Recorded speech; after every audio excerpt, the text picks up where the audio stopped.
याददाश्त कमज़ोर हो गई है तो याददाश्त को बेहतर कैसे बनाया जा सकता है।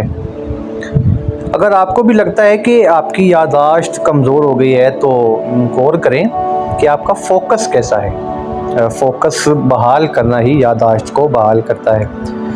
बिस्मिल्लाहिर्रहमानिर्रहीम, अस्सलाम वालेकुम वरहमतुल्लाहि वबरकातुहू। कैसे हैं तमाम अहबाब? उम्मीद करता हूँ खैरियत से होंगे। आप देख रहे हैं AIA नॉलेज पॉइंट। आप सबका खैर मकदम करते हैं। तो आज बात करते हैं याददाश्त के हवाले से। अक्सर लोगों को शिकायत रहती है कि हमें कुछ याद नहीं रहता, या जो भी सोचते समझते बोलते हैं वो दिमाग से निकल जाता है। बड़ी कोशिश करने के बावजूद भी याद नहीं रहता ना। तो उसके जवाब में चंद वजूहात अर्ज़ करना चाहता हूँ। अगर आप तवज्जो से पूरी वीडियो को सुन लेंगे तो वो सारे मामलात आपके सामने आ जाएंगे और इंशाल्लाह यकीनन आपको उसका हल भी मिलेगा, जिस पे आप तवज्जो करके अपनी याददाश्त को बेहतर बना सकते हैं और अपने लिए आसानियाँ पैदा कर सकते हैं। अब याददाश्त कमज़ोर होने की बहुत सी वजूहात हो सकती हैं, जैसे कि मुकम्मल नींद ना लेना, ज़हनी दबाव लेना, डिप्रेशन में आ जाना या फोकस का ना होना ना, ये तमाम चीज़ें आपकी याददाश्त को कमज़ोर बनाती हैं। मुझे आज भी याद है, मेरे पास एक स्टूडेंट आया था मेरा, उसने मुझे बताया कि वो जब भी सबक याद करता है तो वो भूल जाता है, या ज़िंदगी में इस्तेमाल होने वाली रोज़मर्रा की चीज़ें, मतलब बाइक की चाबी है, बैग है, किताबें हैं, चीज़ें हैं, वो रख के भूल जाता है और याददाश्त बहुत कमज़ोर हो रही है।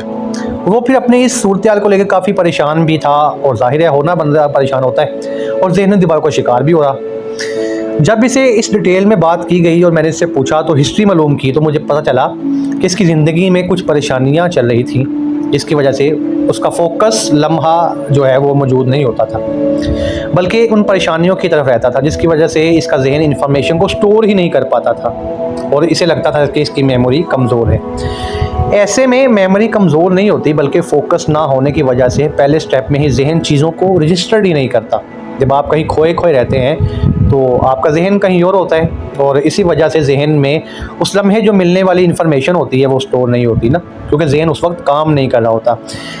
और ऐसे में फिर गलतफहमी ये पैदा हो जाती है कि शायद ये याददाश्त का मसला है। असल में ये मेमोरी इशू नहीं होता, बल्कि स्ट्रेस इशू होता है। जैसे ही आपका स्ट्रेस इशू ठीक होता है और फोकस वापस आ जाता है तो मेमोरी बहाल हो जाती है और आप बेहतरीन सोचने समझने लगते हैं। अब जब हम ख्वाबों की दुनिया में होते हैं तो उस वक्त भी जो भी इंफॉर्मेशन हमें मिल रही होती है, कोई सबक पढ़ रहे हैं या लेक्चर चल रहा है या कोई चीज़ हम रख रहे हैं, तो हमारा जहन इसे रजिस्टर्ड नहीं करता। लेकिन जब इस चीज़ को हमारा जहन रजिस्टर्ड ही नहीं करता तो वो हमारी मेमोरी से रिकॉल नहीं होती ना। और जब हम रिकॉल करना चाहते हैं और याद करने की कोशिश करते हैं तो हमें लगता है कि हम भूल रहे हैं, और यही याददाश्त का मसला है। और असल में मैं फिर बता रहा हूँ, ये याददाश्त का मसला नहीं होता, बल्कि ये फोकस का मसला होता है। अब उसके बाद उस लड़के की फ़ोकस को बहाल करने के लिए और उसके स्ट्रेस इशू को मुख्तलिफ़ थेरेपीज़ और NLP टेक्निक के साथ ख़त्म किया गया। जैसे ही इसका फ़ोकस बहाल होना शुरू हुआ, वैसे ही इसकी याददाश्त भी बहाल होना शुरू हो गई। इसके अलावा याददाश्त को बेहतर बनाने के लिए उसको कुछ हदायत बताई मैंने, आज मैं आपसे भी शेयर करता हूँ। आप भी उन पर अमल करेंगे तो इंशाल्लाह आसानी होगी। पहली बात यह कि आप मुकम्मल नींद लें। रात वक्त पर सोना और सुबह जल्दी उठना हमारे दिमाग को ताजगी और फ़र्क बख्शता है, जिससे हमारी याददाश्त बेहतर होती है। नंबर 2 पे अक्सर ये कहा जाता है कि माजी को ना दोहराएं, लेकिन माजी के अच्छे वाक़यात को दोहराना भी हमारी याददाश्त को बेहतर बनाता है। अपने दोस्तों और फैमिली के साथ गुजारा हुआ अच्छा वक्त याद किया जाए तो वो भी एक अच्छी याद होती है, जिससे ज़हन फ्रेश हो जाता है। फिर तस्वीरें को बनाना चाहिए, क्योंकि माहिरीन कहते हैं कि जब हम तस्वीरें बनाते हैं तो हमारा दिमाग उस चीज़ की शक्ल की नौइयत के बारे में बहुत ज़्यादा गहराई से सोचता है, जिससे हमारी याददाश्त वापस आ जाती है और बेहतर हो जाती है। वर्जिश करने से भी ज़हनी दबाव कम होता है और दिमाग पर अच्छा असर पड़ता है। इस पर भी हमें तवज्जो करनी चाहिए। और फिर सबसे ख़ास और अहम बात और आखिरी बात यह है कि जब आप कोई तहरीर पढ़ें और उसके बाद कुछ देर अपने ज़हन को आराम दें, यानी कुछ ना करें, 5 या 10 मिनट के वक्फे से दोबारा इस तहरीर को पढ़ें। वक्फा लेने से चीज़ें ज़्यादा बेहतर याद रह जाती हैं। इसकी वजह यह है कि हमारा जहन ना एक वक्त में महदूद इन्फॉर्मेशन को स्टोर कर सकता है, जहन थक जाता है। जब भी आप कोई तहरीर या किताब पढ़ते हैं तो इसमें से सिर्फ महदूद बातें ही आपको याद रह सकती हैं। तो कोशिश करें कि पढ़ने के दौरान वक्फ़ा ज़रूर लें, ताकि आप बोर ना हो और आपने जो पढ़ा है वो आपको फ्रेश दिमाग के साथ याद रह सके।